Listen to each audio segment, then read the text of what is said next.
Et cet invité, c'est Michel Goep, le président des Codes Rousseau. Bonjour. Bonjour. Bienvenue sur le plateau de la matinale. Alors, si on vous a fait venir, c'est parce que Codes Rousseau s'apprête à déménager. Absolument. Mais vous ne quittez pas la Vendée. On ne quitte pas la Vendée, on ne quitte même pas les Sables d'Olonne. Alors, pour quelle raison vous avez décidé de vous installer? Vous êtes en train de lancer un chantier du côté de Numérimère, c'est ça? Oui, voilà, c'est exactement, sur le pôle Numérimère. En fait, tout simplement, notre activité évolue au fil des années. On est de plus en plus dans le monde du digital et on recrute, notamment des développeurs informatiques, mais aussi dans le marketing. Et il se trouve que les locaux qu'on occupe aujourd'hui sont un petit peu vétustes, mais surtout ne sont plus adaptés à notre activité. C'est-à-dire qu'on a des surfaces logistiques très importantes, or on a de moins en moins de produits à envoyer et on manque cruellement de bureaux. Là aujourd'hui, ça devient un peu la crise du logement, donc on s'est dit il faut qu'on bouge, il faut qu'on ait d'autres locaux plus adaptés, qui sont plus conformes. Pour vous donner une idée, on a aujourd'hui à peu près 900 mètres carrés de bureaux et là on va passer à 1500. Voilà. Ah oui. En logistique, on a 3000 mètres et on va passer à 2000. Voilà, donc on se réadapte. Et puis on s'est dit, bon, autant, quitte à déménager, autant aller vers le pôle Numérimère, qui est le nouveau cœur névralgique du digital au Sables d'Olonne. Alors justement, pendant que vous expliquez un petit peu ce qu'il va vous arriver, on voyait les images du futur site qui va se développer. Donc ça, c'est bientôt votre chez vous. La livraison, elle est prévue pour quand? Alors, normalement, février 2023. On va dire que d'ici un an, on devrait être dans nos nouveaux locaux. C'est ça qui est très paradoxal, c'est parce qu'en plein moment de dématérialisation, on va dire, de votre secteur, vous avez besoin de plus de place. Mais en fait, comme vous l'expliquiez, c'est plus un réaménagement des volumes plutôt que l'espace de stockage. Qu'est-ce qui ne se fait plus, du coup, et qui va peut-être même disparaître dans votre nouveau siège? Alors, il n'y a rien qui ne se fait plus, mais disons, ça se fait moins. Par exemple, les ouvrages, bon, on vend encore aujourd'hui 400 000 ouvrages en permis B. Avec les autres catégories, on doit être à pas loin de 700 000, mais depuis 10-15 ans, on a quand même perdu 100-150 000 ouvrages. Donc on a moins de papier, moins de livres. Et puis les auto-écoles, il y a moins d'équipements également pour les auto-écoles, puisque tout ce qu'on a vraiment accès depuis une dizaine d'années maintenant, mais surtout dans les 5-6 dernières années, nos produits vers le numérique, vers le digital. Donc c'est des produits qui sont en ligne, donc on n'a plus besoin de les envoyer, évidemment, si ce n'est par les ondes, mais on n'a plus besoin de les envoyer physiquement. Et donc il y a une réduction sensible dans ce domaine-là. Voilà. Alors, la disparition, on me demande souvent, est-ce que le livre de code va disparaître? Je ne sais pas, je ne crois pas, parce qu'on s'était dit il y a 10-15 ans, bientôt les élèves n'auront plus de livres, ils n'auront plus que des smartphones, etc. Or, c'est complémentaire. On vend très très bien, évidemment, tout ce qui est code en ligne, test en ligne, etc. Mais en même temps, l'élève achète un livre parce que le livre reste peut-être certainement même un ouvrage de référence sur lequel on aime bien se référer quand on a besoin, quand on se pose des questions sur des thèmes un peu compliqués. C'est pas forcément l'utilisation au même moment, finalement. Non, certainement pas même. Est-ce que ça veut dire aussi donc, que les investissements, vous ne les faites plus aux mêmes endroits ou sur les mêmes postes? Moins de dépenses par conséquent peut-être en papier, en expédition. Oui, alors sauf qu'en ce moment, vu la situation, le papier il reste augmente cher, considérablement. Oui, Donc, mais non, oui, effectivement, on achète un peu moins de papier. Par contre, on a développé un produit récemment qui, lui, est un gros investissement. C'est un simulateur de conduite. Donc j'ai vu, vous aviez un reportage juste avant sur des simulateurs un peu plus sportifs. Nous, ça reste très, très pédagogique. Oui, c'est pas le genre de voiture qu'on vient de voir, c'est pas avec ça qu'on va aller dans les rues de La Roche-sur-Yon ou de Fontenay. Voilà, disons que dans un deuxième temps peut-être, mais il faut d'abord qu'ils passent par notre simulateur qui va leur apprendre comment s'installer, les règles de base, démarrer, passer les vitesses, etc. Respecter les règles de circulation dans des environnements plus ou moins complexes.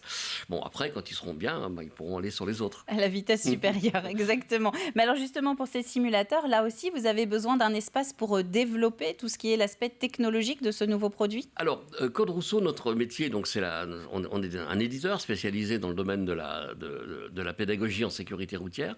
Donc, concernant le simulateur, on a développé le programme pédagogique du simulateur. Par contre, pour la partie, je dirais, technologique, c'est-à-dire le logiciel et puis le hardware de ce simulateur, ça a été fait en collaboration avec une société française qui est basée à Metz, qui s'appelle Acreos. Et donc, c'est notre partenaire avec lequel on a développé ce produit. Et au moment où vous avez commencé à envisager le déménagement, donc vers Numérimère, à aucun moment vous vous êtes posé la question de quitter les Sables d'Olonne? Ah non. Non, non, parce que, vous savez, on est vraiment historique ici. Les Sables d'Olonne, Monsieur Louis Rousseau a créé l'entreprise en 1937. Et puis, on a surtout un savoir-faire au niveau du personnel. Sur le site des Sables, on a 80 personnes aujourd'hui. Qui vivent au sable, et je pense pas qu'ils aient très envie de bouger.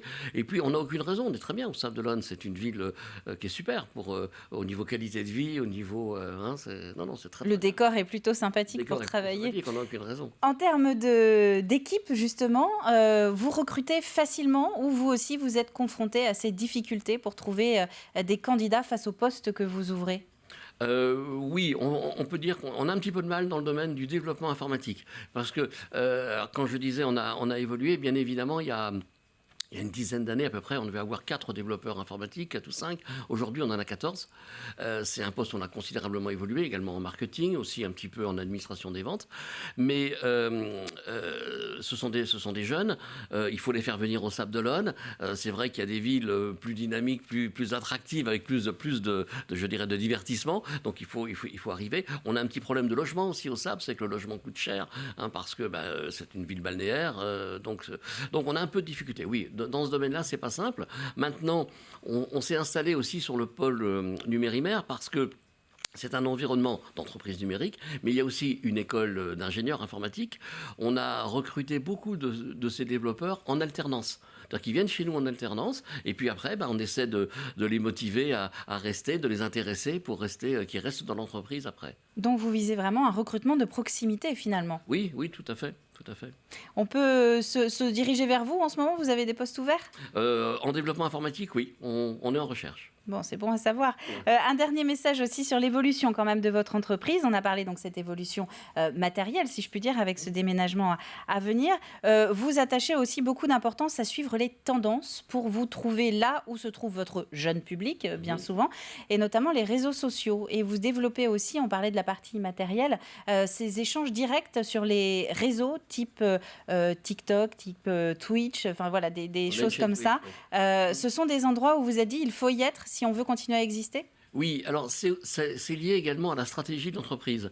Il y a une dizaine d'années, on était exclusivement B2B, c'est-à-dire vers les écoles de conduite. C'était vos interlocuteurs? C'était nos interlocuteurs directs. Aujourd'hui, on a basculé, on a évolué, on va dire, pas basculé, on a évolué vers le B2C. Alors B2C2B, c'est-à-dire qu'on ne va pas exclusivement vers le grand public, mais on va vers le grand public pour aller chercher des élèves et les ramener vers nos clients, que sont les écoles de conduite. Alors ça a été cette évolution a été liée aussi à l'arrivée des auto-écoles en ligne, qui vont recruter des élèves sur le net, et de plus en plus d'élèves ont envie de se former en ligne. Voilà, c'est la réalité, c'est lié à l'évolution des marchés. Et donc on s'est dit, il faut qu'on aide nos clients traditionnels, les auto-écoles, à aller chercher ces clients. Donc on a créé ce qu'on appelle le Club Rousseau, qui regroupe aujourd'hui près de 2000 bureaux d'auto-écoles. Donc c'est le plus grand réseau, c'est un réseau extrêmement important.